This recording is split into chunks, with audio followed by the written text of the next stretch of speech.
This is an audio-visual recording of an abridged version of To Kill a Mockingbird by Harper Lee, Chapter 18.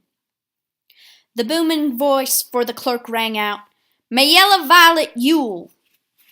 A young girl walked to the witness stand and raised her hand to be sworn in as a witness. She was a thick-bodied girl who was accustomed to strenuous labor. It was also clear that Mayella tried to keep clean, and I was reminded of the red geraniums in the Ewell yard. Mr. Gilmer asked Mayella to tell the jury in her own words what happened on the evening of November 1st of last year. Mayella sat silently. "Where were you at dusk on that evening?" began Mr. Gilmer impatiently. "On the porch." "Which porch?" "Ain't but one, the front porch." "What were you doing on the porch?" "Nothing." Judge Taylor said, "Just tell us what happened. You can do that, can't you?" Mayella stared at him and then burst into tears. Judge Taylor let her cry for a bit and then said, "That's enough now. Don't be afraid of anybody here, as long as you tell the truth. All this is strange to you, I know, but you've nothing to be ashamed of and nothing to fear. What are you scared of?" Mayella said something put behind her hands, and the judge asked her to repeat. "Him!" she sobbed, pointing at Atticus. "Mr. Finch?" She nodded, saying, "Don't want him doing me like he done Papa, trying to make him out left-handed." Judge Taylor looked at a loss as what to do. He asked, "How old are you?" 19 and a half, Mayella said. The judge spoke in soothing tones. "Mr. Finch has no idea of scaring you," he growled, "and if he did, I'm here to stop him. That's one thing I'm sitting up here for. Now, you're a big girl, so you just sit up straight and tell us what happened to you. You can do that, can't you?" Up in the balcony, I wondered if she had good sense. Mayella answered Mr. Gilmer's question. "Well, sir, I was on the porch, and he came along, and you see there was this old shiffer robe in the yard Papa brought up chopped for kindling. Papa told me to do it while he was off in the woods, but I wasn't feeling strong enough then, so he came by." "Who's he?" Mayella pointed to Tom Robinson. "Then what happened?" I said, 'Come here, nigger, and bust up the shiffer robe for me.' I got a nickel, and I turned around, and 'fore I knew it, he was on me. Just run up behind me, he did. He got round the neck, cussing me and saying, 'Dirt.' I fought and hollered, but he had me round the neck. He hit me again and again." Mr. Gilmer waited for Mayella to get a hold of herself. She then waited for Mr. Gilmer to ask another question, and when he didn't, she said, "He choked me on the floor and choked me and took advantage of me." "Did you scream?" asked Mr. Gilmer. "Did you scream and fight back?" "Reckon I did. Hollered for all I was worth, kicked and hollered loud as I could." "Then what happened?" "I don't remember too good, but next thing I knew, Papa was in the room a-standing over me, hollering, 'Who done it? Who done it?' Then I sort of fainted, and the next thing I knew, Mr. Tate was pulling me off of the floor and leading me to the water bucket." "You say you fought him off as hard as you could? Fought him tooth and nail?" asked Mr. Gilmer. "I positively did," Mayella echoed her father. "You're positive that he took full advantage of you?" Mayella's face scrunched up, and I thought she was going to cry again, but didn't, and said, "He done what he was after." Mr. Gilmer was finished, and Atticus got up to ask some questions of Mayella. "Miss Mayella," he said, smiling, "I won't try to scare you for a while. Not yet. Let's just get acquainted. How old are you?" "Said I was 19. Said it to the judge yonder." So you did, ma'am. You'll have to bear with me, Miss Mayella. I'm getting along and can't remember as well as I used to. I might ask you a thing you've already said before, but you'll give me an answer, won't you?" "Good." She didn't look like Atticus had gotten her full cooperation. She was looking at him like she was mad as hell. "Won't answer a word you say long as you keep on mocking me," she said. "Ma'am?" said Atticus, startled. "Long as you keep making fun of me," Judge Taylor said. "Mr. Finch is not making fun of you. What's the matter with you?" Mayella said to the judge.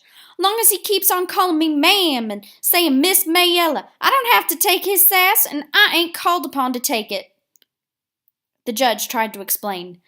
That's Mr. Finch's way. We've done business in court for years, and Mr. Finch is always courteous to everybody. He's not trying to mock you. He's trying to be polite. That's just his way.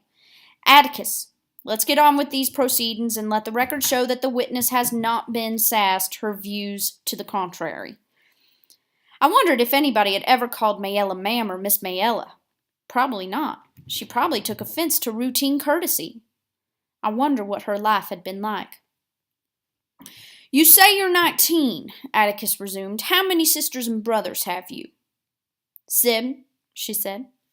Who's the eldest? The oldest? Yes. How long has your mother been dead? Don't know, long time. Did you ever go to school? Reading right good as Papa yonder. How long did you go to school? 2 year, 3 year, don't know. These questions were to give the jury a picture of the Yules' home life, I realized. The jury learned that the welfare check was not enough to feed the family. Papa went off into the swamp for days and came home sick. You could make shoes out of strips of tires, and that family carries water in buckets from a spring to their house. Miss Mayella, said Atticus, a 19-year-old girl like you must have friends. Who are your friends? The witness looked puzzled. Friends? Yes. Don't you know anyone near your age, or older or younger, boys and girls, just ordinary friends? You making fun of me again, Mr. Finch? Do you love your father, Miss Mayella? Was his next question. Love him? What you mean? I mean, is he good to you? Is he easy to get along with? He does tolerable, except when Mayella looked at her father, and he sat up straight and waited for her to answer. Except when nothing, said Mayella. I said he does tolerable. Mr. Yule leaned back again in his chair again. Except when he's drinking, asked Atticus so gently that Mayella nodded. Does he ever go after you? How do you mean? When he's riled, has he ever beaten you?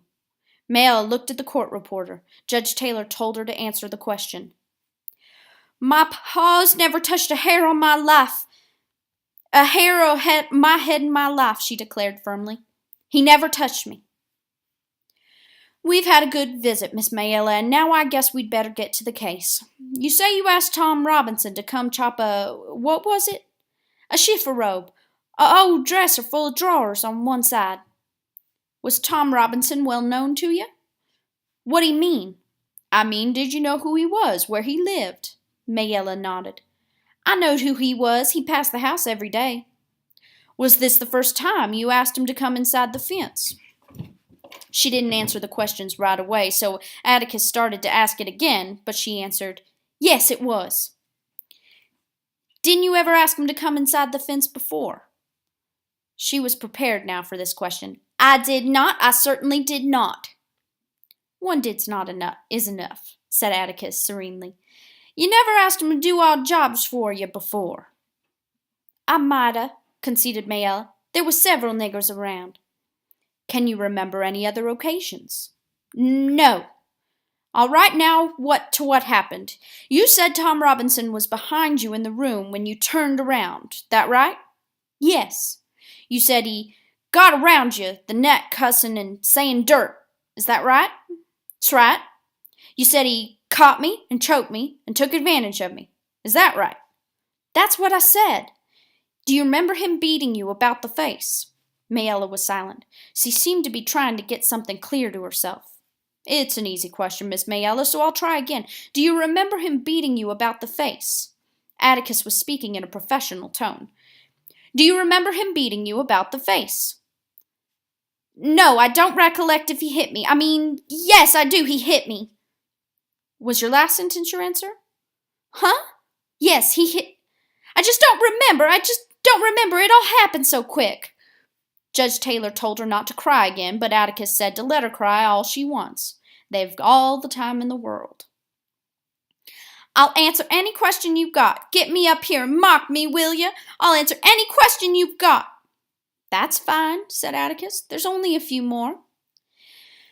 Miss Mayella, not to be tedious, you've testified that the defendant hit you, grabbed you around the neck, choked you, and took advantage of you. I want to be sure you have the right man. Will you identify the man who raped you? I will. That's him yonder. Atticus turned to Tom and said, Tom, stand up. Let Miss Mayella have a good long look at you. Is this the man, Miss Mayella? Tom Robinson stood up. Strong, powerful shoulder muscles showed under his thin shirt. He looked off balance, though. His left arm was fully 12 inches shorter than his right, and hung dead at his side. It ended in a small shriveled hand, and from as far away as the balcony I could see it was no use to him. Scout, breathed Jim. Scout, look! Reverend, he's crippled. Reverend Sachs explained to us that Tom got his arm caught in Mr. Dolphus's Raymond's gin when he was a boy. He almost bled to death, and the machine had tore the muscles loose from his bones. Is this the man who raped you? Asked Atticus. It most certainly is. How? Mayella was raising. I don't know how he done it, but he done it. I said it all happened so fast. Now let's consider this calmly, began Atticus. Miss Mayella, you've testified that the defendant choked and beat you. You didn't say that he sneaked up behind you and knocked you out cold, but you turned around and there he was. Do you wish to reconsider any of your testimony? You want me to say something that didn't happen? No, ma'am, I want you to say something that did happen. Tell us once more, please, what happened. I told you what happened. You testified that you turned around and there he was. He choked you then. Yes, then he released your throat and hit you? I said he did. He blackened your left eye with his right fist. I ducked and it glanced. That's what it is. I ducked and it glanced off. Mayella had finally seen the light. You're becoming suddenly clear on this point. A while ago you couldn't remember too well, could you? I said he hit me. All right, he choked you, he hit you, then he raped you. That right? It most certainly is. You're a strong girl. What were you doing all this time? Just standing there? I told you I hollered and kicked and fought. All right, why didn't you run? I tried. Tried to? What kept you from it? He slung me down. That's what he did. He slung me down and got on top of me. You were screaming all this time? I certainly was.